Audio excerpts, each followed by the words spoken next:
In this video, we're going to introduce the 5 main components of the OKR system. Yes, 5.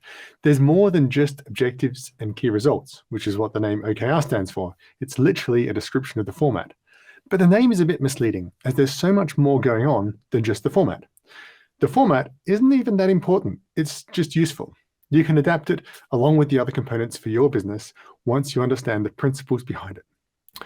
So the 5 components are objectives, key results, the planning habit, execution cadence, and the OKR cycle. We'll go into each of these in more detail in later videos, but let's start with an overview.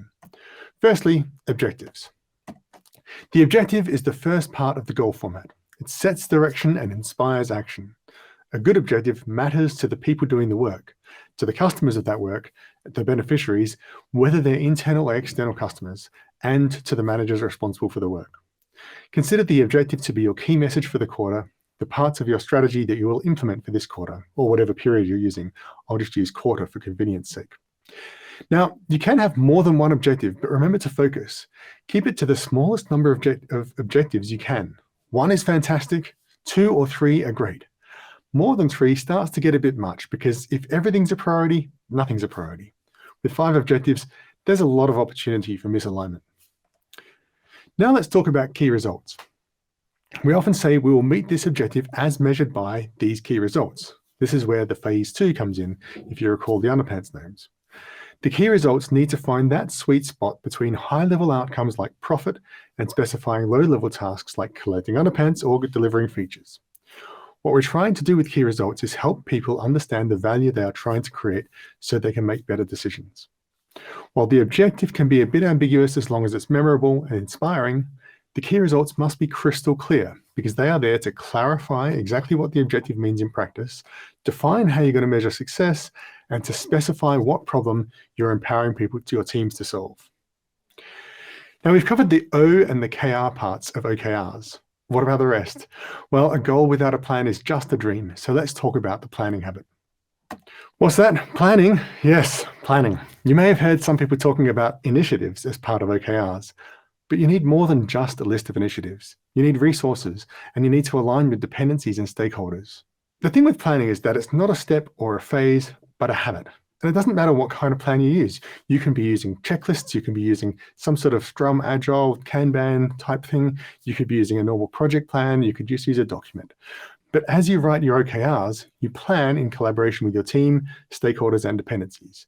This plan is not supposed to be a detailed blueprint to be executed without changing, but a way to structure thinking about what actions you'll take to achieve your OKR and a starting point for change as you go.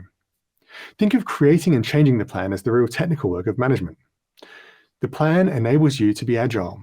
The plan enables you to be agile because you know what you're changing from, so you can assess any change. Be stubborn about your vision, your goals, and your OKRs that the plan is there to deliver, but be flexible about your plans. And changing a plan, of course, is a core part of your execution cadence.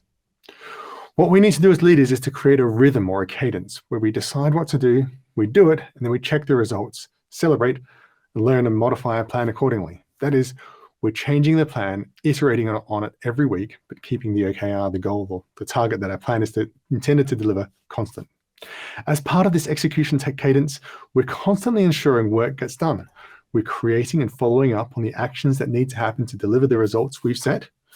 And sometimes this means setting up more meetings, but think of this as the real practical work of management. Execution, delivering results, creating momentum.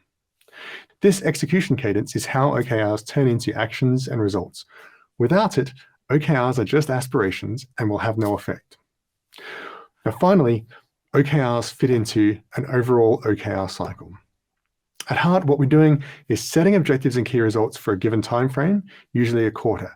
We're doing focused work with the execution cadence, and then we're assessing how it went and what OKRs we need to set for our next quarter to execute our overall strategy and get the best results. There are a few key meetings that will happen in this cycle that we'll discuss. You'll set and align OKRs, you'll have an all hands at the beginning and at the end, and then you'll have a mid-quarter review. But the point is that rather than a never-ending marathon, we break down our work into quarter-sized chunks so we can see progress and adjust course as needed. So that's it, the 5 components of the OKR system. I mentioned in a previous video that great management is essential for getting results. And hopefully, as you see these components, you can see that there's more to OKRs than just setting goals in a particular format. All of these components involve leadership, working with your teams to get results, creating momentum, and so on. In the next video, we'll look at an example OKR.